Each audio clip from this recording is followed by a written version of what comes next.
poin. Kalau dia langgar, tinggal nanti kita tekankan bahwa ini adalah maunya kalian, bukan dari guru, atau bukan dari kepala sekolah, atau bukan dari dewan guru, tapi ini kan maunya kalian. Jadi disiplin itu adalah jadi tawaran sekarang. Mereka yang mengajukan, lalu kita yang melaksanakan dengan beberapa konsekuensinya. Yang berikutnya menuntut untuk melihat ke dalam diri. Disiplin itu untuk ketika kita sudah tentukan, ya kita tuntut mereka untuk lihat dalam diri. Apa-apa sebenarnya yang mereka harus lakukan, yang mereka tidak boleh lakukan dan lain sebagainya. Yang kelima, mencari kebutuhan rasa dan mendasari tindakan. Jadi kalau dia seperti ini, dia mencari apa-apa yang kebutuhan yang harus ada dalam dirinya, yang dia harus perkuat.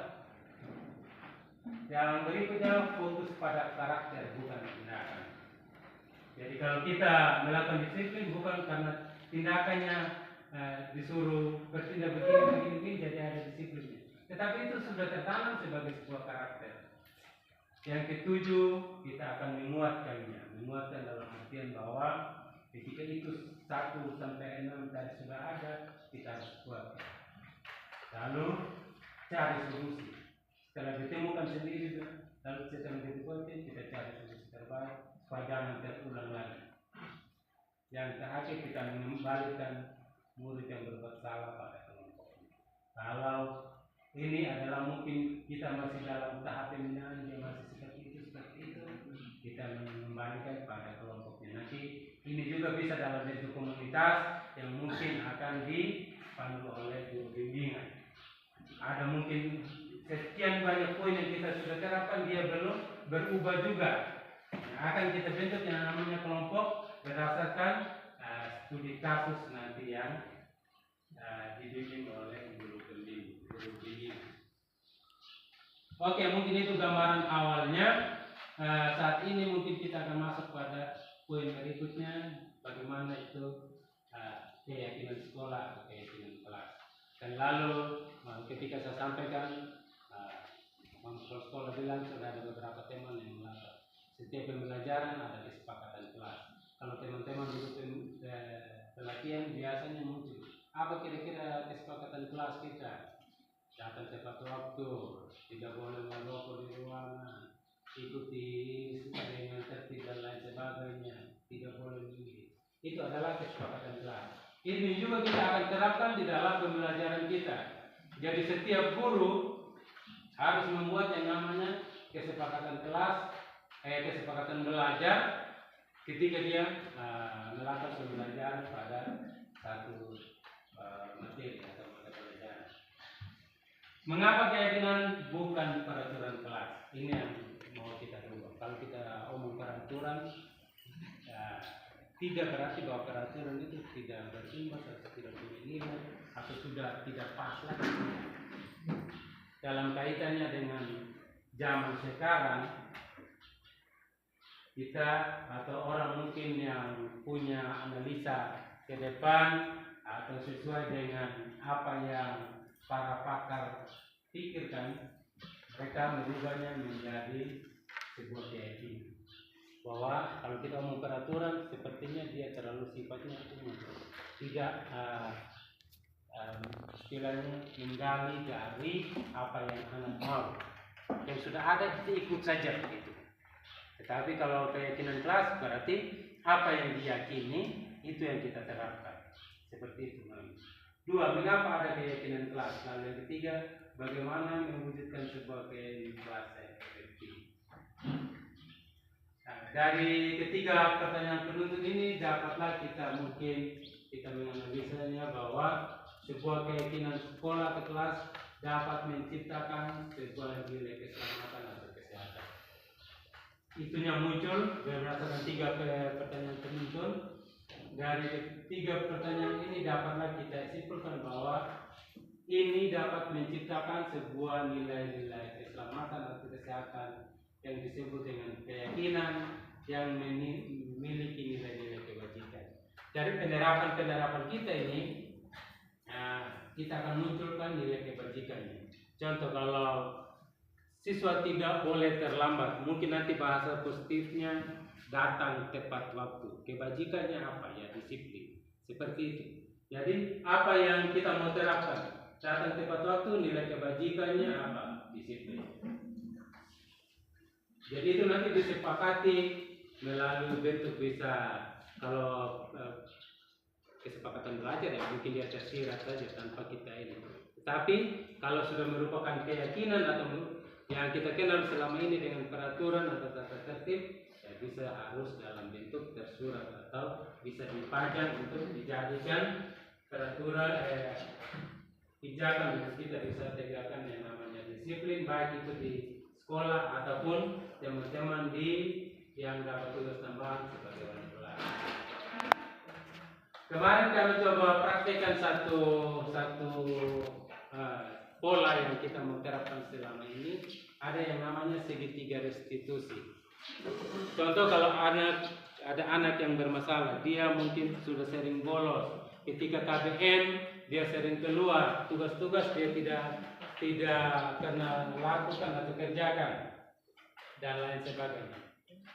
Untuk anak yang pola hidupnya seperti ini, yang mungkin tingkatannya seperti ini, atau bahkan yang ada yang sering melakukan pelanggaran, ya ini secara teorinya segitiga restitusi ini demikian.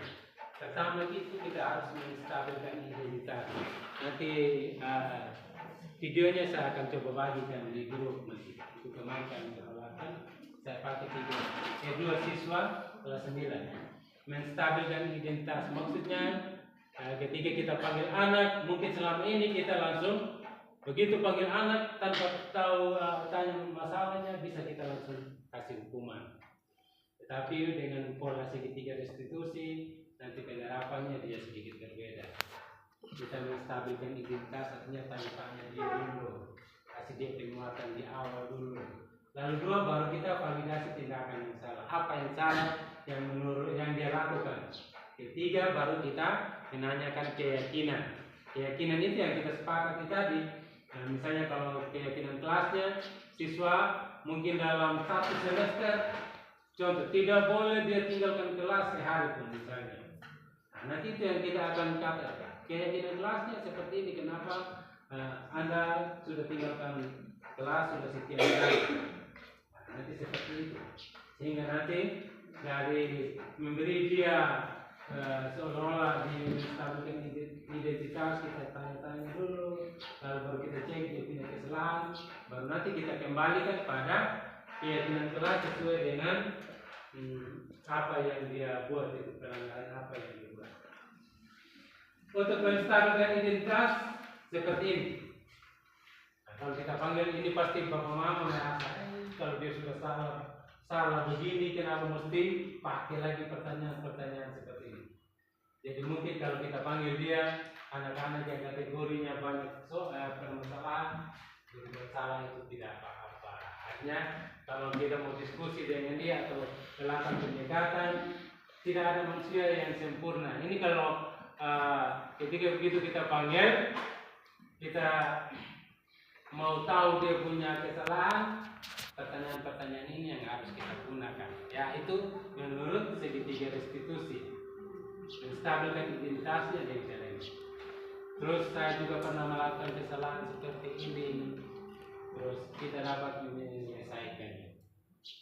Nah, ini kalau kita mau memberikan perubahan positif pada anak.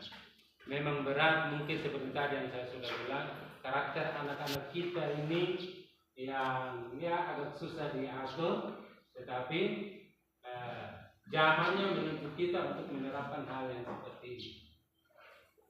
Jadi ini pola-pola pertanyaan seperti ini.